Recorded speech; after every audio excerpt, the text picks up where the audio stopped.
Well, here I have myself one heck of a project. We have these overhead arbor trellis things that were built by somebody, and they've planted grape right here. The grape is a Thompson seedless, which in this climate is susceptible to mildew, and so it's actually a very poor choice of a grape to be using in this kind of a wild growth setting. It'd be much easier if it was trained on standard grape stakes and wires like you see in a farm field, but the customer wants it this way, so the customer's right, and we can figure this out. Right now they've had some nice rampant growth. Nobody's put it under control at all except to tie a piece of rope around there on the post.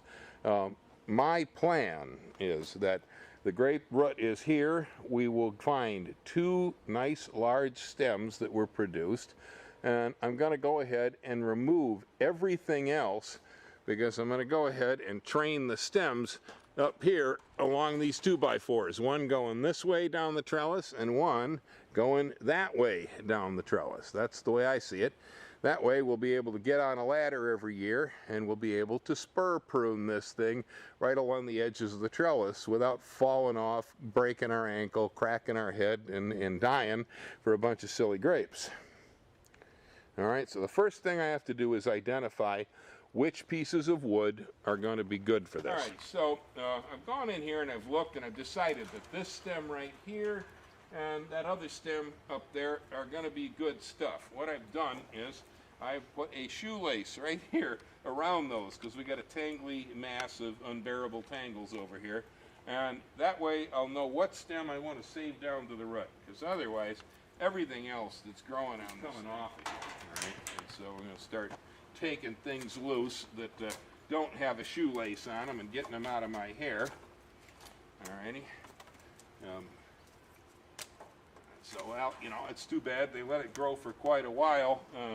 It had a lot of growth, and I suppose when they get home today, they're going to look at it and they're going to scream, you know. That happens a lot. Happens a lot. We really want to get it so that well, if nobody else is going to prune it every winter, maybe I'm going to be pruning it every winter, but I don't want to see anybody else fall off a ladder trying to do this. I don't know how many people I know who have actually injured themselves severely trying to prune grapes and kiwis that are up on trellises like this one.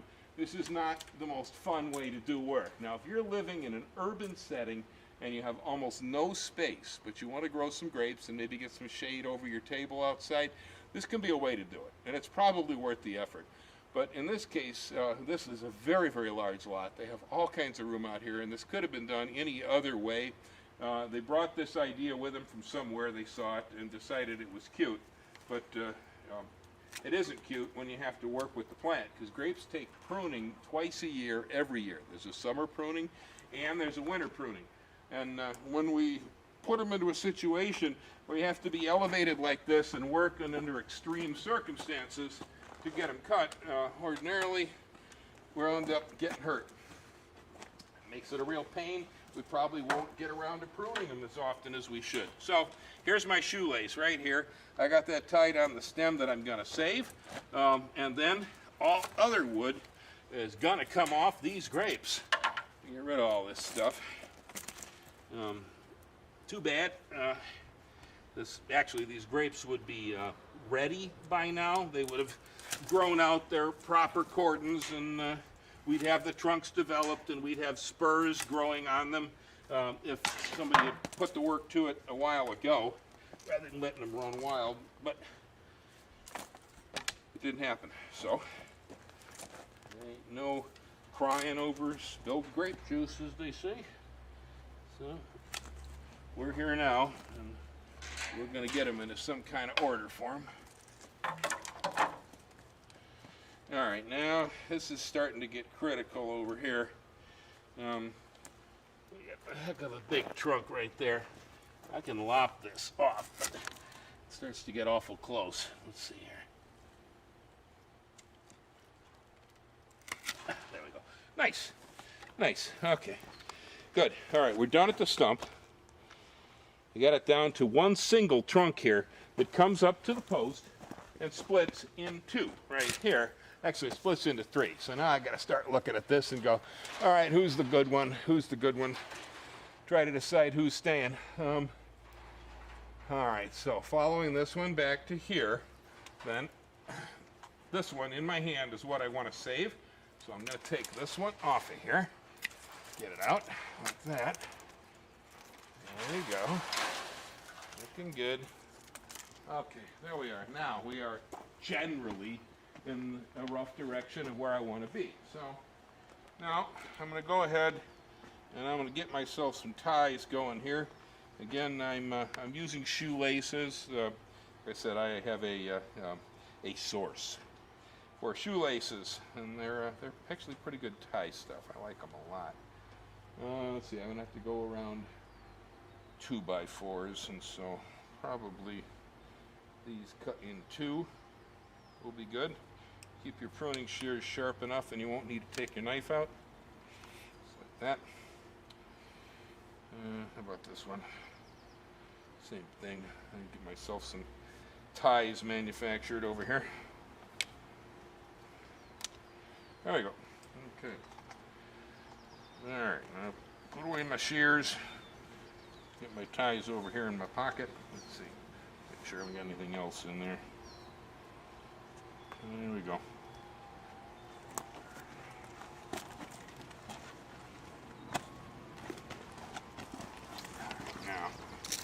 Now let's get the ladder positioned in a safe spot. What we are using here is a tripod ladder or an orchard ladder. It's really a much better tool when you're on unstable surfaces, you know, unlevel surfaces. These work out pretty well. They're easier to get 3 legs steady than it is to get 4. We like them.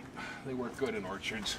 I've got it positioned so if it starts to sink into the dirt, it's going to fall against the 2x4 here because I do not want to hurt myself for the benefit of this grip situation, which I could. Now I'm going to go ahead and start to establish what's called the cordons. Okay, I'm going to take these branches and I'm going to tie them here to the edge of their arbor. I use square knots. Nice part about the shoelaces is they're easy to tie. Of course, we all do that almost every day. They don't rot away too quick. They hold up pretty nice because they're usually a little bit waxed. They're soft. And being soft, they don't cut into the plant tissue. They will eventually disappear out here on us, and so they won't girdle the stems. Put on my Ray-Bans. There we go. I'm going to use it right here because I want to fasten these down well to this post right here. Need a longer piece. That's about. There we go. I'm staring into the sun, so I can't see a darn thing, but I'll be all right. I guess I could. There you go. Okay, now I'm going to pull this trunk as well as I can over here to get these right up to the post. That's good. Okay, now tie them back down again. And I think I'm going to go ahead and use that same shoe bow. Let's see, we got room to come around twice, so let's do that. Put an old shoe bow in here. There you go. Put the 1/2 inch down first. Make the bunny ear. Okay. There we go. This is nylon. This is going to last quite a while. It's one reason I put it on with a shoe bow so it can be moved later if need be. I have the main trunk, which divides itself into 2 pieces, going to the corner of the trellis over here. Alright, so now got that straightened out on the post. I'm going to cut off this little bit of stem here. I'm going to bring my cane down, pull it pretty tight to the corner. There we go. I'm going to put a square knot in here.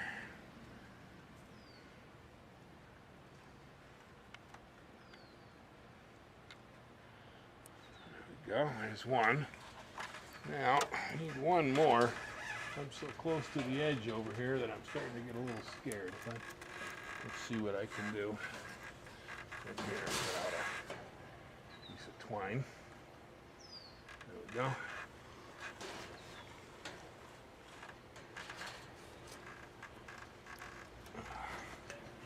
And so, as you can see, me struggling up here on the top of this trellis, and unless you absolutely have to, this is not a cool way to train a grape, okay? And so, if it just looks cute to you, ignore it, all right? If you absolutely have to do it for a good permaculture situation because you want to utilize a bad space and get some food out of it, yeah, put up with the shortcomings, try it out. But otherwise, I recommend that you don't do this. All right, there we go. Got the extra pieces of wood cut off. All right, so I'm putting a little more order to all this. The reason I'm worrying about tying these all down so square is that the two stems I've chosen here, these are really going to become permanent. They will be what we call the cordons. Down here at the ground, we have the trunk rising up. As it comes up here to the post, it's splitting in two, and where it's split in two, we start to develop what we call the cordons. The cordons will be the two arms of this grape that will train permanently down the edges of this trellis. They will never go away unless something terrible happened to them. And off these, where you see the buds here right now, this coming year will grow new shoots. Those shoots will become the spurs for next year's final pruning. Next winter when I come back here, I'm going to cut back those shoots to 2 bud spurs. And those 2 bud spurs will become where all your grapes and your grape growth will come from every year. So since we've laid this out now, afterwards all the pruning we do is going to be cutting back to the cordons to new 2 bud spurs spread out down the side of the cordons. I hope that makes any sense to you. We'll get back here again next year and I'll put the spurs on for you, so stay tuned. But if you're at this stage in the game, or you're still attempting to try to put some training to your grapevine, then this will be a very useful video for you, because what we've taken here was probably about a 3-year-old is my guess, unmanaged grapevine, and we've regimented it to a system where this will actually be workable instead of dangerous. Enjoy your